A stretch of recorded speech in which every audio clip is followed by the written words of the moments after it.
नमस्कार, मैं रवीश कुमार और आप देख रहे हैं डीएलएस न्यूज। तो आइए बात करते हैं आज के मुख्य समाचार में। देश भर की तमाम बड़ी खबरों पर नजर डालते हैं। इससे पहले आप हमें कमेंट में जरूर बताएं कि आप ये वीडियो कहां से देख रहे हैं। मुख्यमंत्री योगी आदित्यनाथ ने राजस्व मामलों के त्वरित और पारदर्शी निस्तारण को सर्वोच्च प्राथमिकता देने के निर्देश दिए हैं। उन्होंने कहा कि लंबित मामलों में अनावश्यक देरी स्वीकार्य नहीं होगी और अधिकारियों की जवाबदेही तय की जाएगी। सपा अध्यक्ष अखिलेश यादव ने अधिवक्ताओं पर लाठीचार्ज को लेकर भाजपा पर निशाना साधा।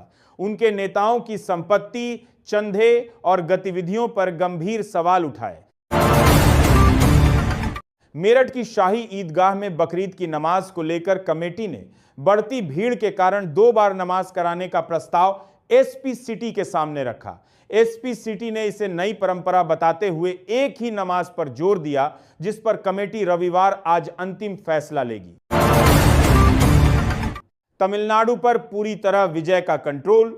चुनाव आयोग ने 26 राज्यसभा सीटों के लिए मतदान की पुष्टि की है, जिसमें 12 राज्यों में द्विवार्षिक चुनाव और महाराष्ट्र, तमिलनाडु में उपचुनाव शामिल हैं।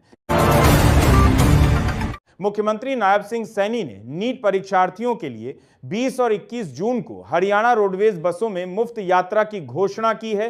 यह सुविधा एडमिट कार्ड दिखाकर मिलेगी। दिल्ली के पूर्व मुख्यमंत्री अरविंद केजरीवाल और पंजाब के मुख्यमंत्री भगवंत मान ने भोंडसी जेल में मंत्री संजीव अरोड़ा से मुलाकात की। यह बैठक करीब 20 मिनट तक चली, जिसके बाद दोनों नेता बिना मीडिया से बात किए रवाना हो गए। संजीव अरोड़ा की जमानत याचिका पर 27 मई को सुनवाई होगी।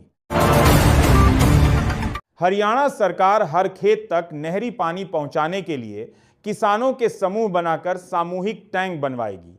इन टैंकों पर सोलर पैनल लगाकर सूक्ष्म सिंचाई प्रणाली से फसलों की सिंचाई की जाएगी। धर्म से नहीं जुड़ा, इसलिए राजनीति में मुद्दा नहीं बनता पर्यावरण। तेजस्वी यादव ने देश में बढ़ती गर्मी और प्रदूषण के खतरनाक स्तर पर केंद्र और राज्य सरकारों की आलोचना की है। उत्तर प्रदेश विधानसभा चुनाव 2027 में मजबूती से उतरने का ऐलान किया है, जिससे यूपी की राजनीति में नए समीकरणों की चर्चा तेज हो गई है। पार्टी प्रदेश में संगठन विस्तार कर रही है। हालांकि एनडीए के साथ या अकेले लड़ने का फैसला शीर्ष नेतृत्व करेगा। अफ्रीकी देशों में इबोला वायरस के बढ़ते मामलों के मद्देनजर बिहार में सतर्कता बढ़ा दी गई है। राज्य सरकार केंद्र की सलाह पर नई गाइडलाइन तैयार कर रही है, जिसमें जिलों को अलर्ट रहने और एयरपोर्ट व अस्पतालों में निगरानी बढ़ाने के निर्देश हैं। मैनपुरी में भीषण गर्मी और 46 डिग्री सेल्सियस तापमान ने जनजीवन अस्त व्यस्त कर दिया है। लू के थपेड़ों के कारण लोग घरों में दुबके हैं, बाजारों में सन्नाटा है और डॉक्टरों ने सावधानी बरतने की सलाह दी है। विकासनगर पुलिस ने एक हिंदू किशोरी का अपहरण और दुष्कर्म करने के आरोप में मोहम्मद अमन नामक मुस्लिम युवक को गिरफ्तार किया है। लखनऊ में विवादित ढांचे में धार्मिक गतिविधियों पर पुलिस ने लगाई रोक। न होगी नमाज और न पूजा। विवादित ढांचे को मकबरा बताते हुए सैकड़ों लोग नमाज पढ़ने पहुंचे थे, जिसके बाद आज दूसरा पक्ष भी हनुमान चालीसा पढ़ने की मांग कर रहा था।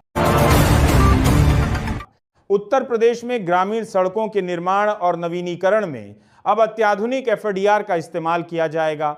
उप मुख्यमंत्री केशव प्रसाद मौर्य ने अधिकारियों को इस तकनीक को 100% लागू करने और कार्यों की गुणवत्ता सुनिश्चित करने के निर्देश दिए हैं। भाजपा ज्वाइन करेंगे खेसारी लाल यादव। भोजपुरी अभिनेता खेसारी लाल यादव ने भाजपा नेता नितिन नवीन से मुलाकात के बाद भाजपा में शामिल होने की अटकलों पर जवाब दिया। पेट्रोल डीजल की बढ़ती कीमतों के बीच केंद्र सरकार पर जमकर बरसे केजरीवाल। कहा, जनता को धीमा जहर दे रही है सरकार। बीएसपी सुप्रीमो मायावती से संपर्क की कांग्रेस नेताओं की कोशिश के बाद अब में विपक्षी गठबंधन की राजनीति गर्मा गई है। एसपी ने भी 403 सीटों पर तैयारी का संदेश देकर नए संकेत दिए। दिल्ली एनसीआर में मौसम ने ली करवट। आईएमडी की ओर से जारी local weather report and forecast के अनुसार 24 मई से 28 मई तक लगातार हीट वेव की स्थिति बनी रहेगी। विभाग ने इस दौरान अधिकतम तापमान 44 से 45 डिग्री सेल्सियस तक पहुंचने की संभावना जताई। दिल्ली में पेट्रोल की कीमत 99.51 रुपए प्रति लीटर पहुंच गई है, जो 9 दिनों में तीसरी बढ़ोतरी है। डीजल और सीएनजी के दाम भी बढ़े हैं, जिससे ट्रांसपोर्टर चिंतित हैं और मासिक मूल्य वृद्धि की मांग कर रहे हैं। तेल कंपनियों ने एलपीजी और पीएनजी उपभोक्ताओं के लिए नए नियम लागू किए हैं, जिनमें बुकिंग अवधि में वृद्धि और ओटीपी आधारित डिलीवरी शामिल है। इन बदलावों से करोड़ों ग्राहकों पर असर पड़ेगा। साथ ही केवाईसी और एक घर एक गैस कनेक्शन नीति पर भी जोर दिया गया है। प्रधानमंत्री किसान सम्मान निधि योजना की 23वीं किस्त जल्द ही जारी होने वाली है। मीडिया रिपोर्ट्स के अनुसार यह किस्त जुलाई 2026 तक किसानों के खातों में ट्रांसफर की जा सकती है। बिहार परिवहन विभाग ने इलेक्ट्रिक वाहनों की खरीद पर प्रोत्साहन राशि के लिए एसओपी जारी की है। यह योजना 15 मई 2026 के बाद खरीदे गए वाहनों पर लागू होगी और महिलाओं, एसएससी, एसटी वर्ग को विशेष लाभ मिलेगा। मुख्यमंत्री योगी आदित्यनाथ के नेतृत्व में उत्तर प्रदेश ने गो संरक्षण को ग्रामीण अर्थव्यवस्था, महिला सशक्तिकरण और प्राकृतिक खेती के मॉडल के रूप में विकसित किया है। राज्य में 700 से अधिक गौशालाओं में 12 लाख से ज्यादा निराश्रित गोवंश को नया जीवन मिला है, जिससे ग्रामीण क्षेत्रों में आत्मनिर्भरता और आय के नए अवसर पैदा हुए। अमेरिकी राष्ट्रपति डोनाल्ड ट्रंप ने हाल ही में कुछ ऐसे संकेत दिए हैं जिससे कयास लगाए जा रहे हैं कि यूएस एक बार फिर से ईरान के खिलाफ बड़ी सैन्य कार्रवाई कर सकता है। उन्होंने कहा कि सरकारी परिस्थितियों और अमेरिका के प्रति जिम्मेदारियों की वजह से वह अपने बेटे की शादी में शामिल नहीं हो पाएंगे। सीबीआई अदालत ने लालू प्रसाद यादव को सिंगापुर में नियमित मेडिकल चेकअप के लिए अपना पासपोर्ट वापस लेने की अनुमति दे दी है। चारा घोटाले में सजायाफ्ता लालू जून के पहले सप्ताह में विदेश यात्रा करेंगे। तेल कंपनियों ने एलपीजी और पीएनजी उपभोक्ताओं के लिए नए नियम लागू किए हैं, जिनमें बुकिंग अवधि में वृद्धि और ओटीपी आधारित डिलीवरी शामिल है। इन बदलावों से करोड़ों ग्राहकों पर असर पड़ेगा। साथ ही केवाईसी और एक घर एक गैस कनेक्शन नीति पर भी जोर दिया गया है। नेता प्रतिपक्ष बाबूलाल मरांडी ने मुख्यमंत्री हेमंत सोरेन को बिरसा मुंडा केंद्रीय कारा में महिला के यौन शोषण मामले पर कार्रवाई न होने को लेकर दोबारा पत्र लिखा है। केंद्र सरकार ने पश्चिम बंगाल के विकास के लिए 39 करोड़ रुपए की योजनाओं को मंजूरी दी है। यह निर्णय मुख्यमंत्री शुभेंदु अधिकारी के दिल्ली दौरे और प्रधानमंत्री मोदी व गृह मंत्री शाह से मुलाकात के बाद लिया गया।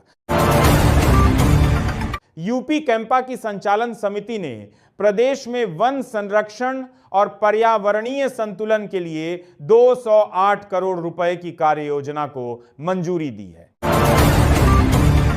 दिल्ली एनसीआर में तेज हवाओं के साथ मौसम का मिजाज बदल गया है और कई शहरों में बूंदाबांदी हुई है। इन फुहारों से लोगों को कई दिनों से पड़ रही भीषण गर्मी से बड़ी राहत मिली है। मुख्यमंत्री नायब सिंह सैनी ने लाडवा में जनसंवाद कार्यक्रम किया, जहां एक महिला ने रास्ते की समस्या पर आत्महत्या की धमकी दी। मुख्यमंत्री ने अधिकारियों को फटकार लगाई और मामले की जांच के निर्देश दिए। कृषि विभाग खरीफ सीजन में उत्तर प्रदेश में फसलों की उत्पादकता बढ़ाने की रणनीति पर काम कर रहा है। धान, मक्का, बाजरा सहित अन्य फसलों के लिए नए लक्ष्य निर्धारित किए गए हैं, जिसमें आधुनिक तकनीक और बेहतर बीजों पर जोर है। प्रदेश में भीषण लू से परेशान लोगों को 22 मई की रात से मौसम बदलने और वर्षा होने से राहत मिलने की उम्मीद है। हालांकि 24 मई से फिर से गर्मी बढ़ने की संभावना है। बंगाल में सड़क पर नमाज पढ़ने पर राज्य सरकार की पाबंदी के खिलाफ तृणमूल कांग्रेस कोर्ट जाने की तैयारी में है। सूत्रों के अनुसार पूर्व मुख्यमंत्री और तृणमूल प्रमुख ममता बनर्जी ने मेटिया बुरुज की एक तृणमूल पार्षद को इस मामले में अदालत का दरवाजा खटखटाने का निर्देश दिया है। लखनऊ में बाल संरक्षण व्यवस्था की मदद से 2 साल से लापता एक मूक बधिर बालक को उसके परिवार से मिलाया गया। तेजस्वी यादव ने पेट्रोल डीजल की बढ़ती कीमतों को लेकर केंद्र सरकार पर हमला बोला है। इसे महंगाई और बेरोजगारी से जोड़ा। उन्होंने सरकार पर निजी कंपनियों को फायदा पहुंचाने और मूल मुद्दों से ध्यान भटकाने का आरोप लगाया। ईरान और पश्चिम एशिया तनाव से यूरिया खाद की सप्लाई प्रभावित हुई है, जिससे वैश्विक खेती पर संकट बढ़ गया है। किसानों को अब वैकल्पिक जैविक उपाय अपनाने पड़ रहे हैं और खाद की कीमतों में तेजी से बढ़ोतरी देखी जा रही है। भाजपा ने जम्मू कश्मीर के मुख्यमंत्री उमर अब्दुल्ला की कथित निष्क्रियता पर सवाल उठाते हुए सोशल मीडिया पर उनके लापता होने का पोस्टर जारी किया है।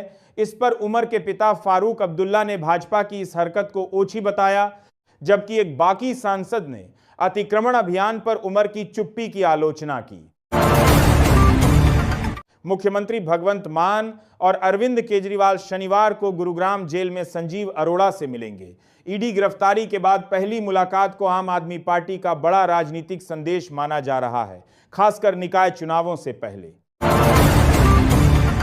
पंचायती राज मंत्री ओम प्रकाश राजभर ने कहा कि पंचायत चुनाव न होने पर ग्राम प्रधान के नेतृत्व में प्रशासक नियुक्त करने का प्रस्ताव मुख्यमंत्री को भेजा गया है। रायबरेली में भाजपा जिलाध्यक्ष ने प्रधानमंत्री, गृह मंत्री और आरएसएस के खिलाफ अभद्र टिप्पणी को लेकर सांसद राहुल गांधी के खिलाफ सदर कोतवाली में तहरीर दी है। गोरखपुर में नाली विवाद के दौरान महिलाओं से अभद्रता, मारपीट और जातिसूचक टिप्पणी के आरोप में कोर्ट के आदेश पर 2 पुलिसकर्मियों और तत्कालीन थाना अध्यक्ष के खिलाफ मुकदमा दर्ज किया गया है। सीओ चौरी चौरा मामले की जांच कर रहे हैं। आम आदमी पार्टी के संयोजक अरविंद केजरीवाल और पंजाब के मुख्यमंत्री भगवंत मान गुरुग्राम की भोंडसी जेल में पंजाब के मंत्री संजीव अरोड़ा से मुलाकात करेंगे। अरोड़ा को प्रवर्तन निदेशालय ने कथित मनी लॉन्ड्रिंग और 100 करोड़ रुपए के फर्जी जीएसटी लेन देन मामले में गिरफ्तार किया है। नेशनल कॉन्फ्रेंस अध्यक्ष फारूक अब्दुल्ला ने पीडीपी के योगी मॉडल अपनाने के आरोप पर पलटवार करते हुए अनुच्छेद 370 हटाने वालों को जम्मू कश्मीर की बर्बादी का जिम्मेदार ठहराया। उन्होंने सरकारी जमीन पर अतिक्रमण हटाने की कार्रवाई में नेकां की भूमिका से इनकार किया और ईंधन संकट पर भी चिंता व्यक्त की।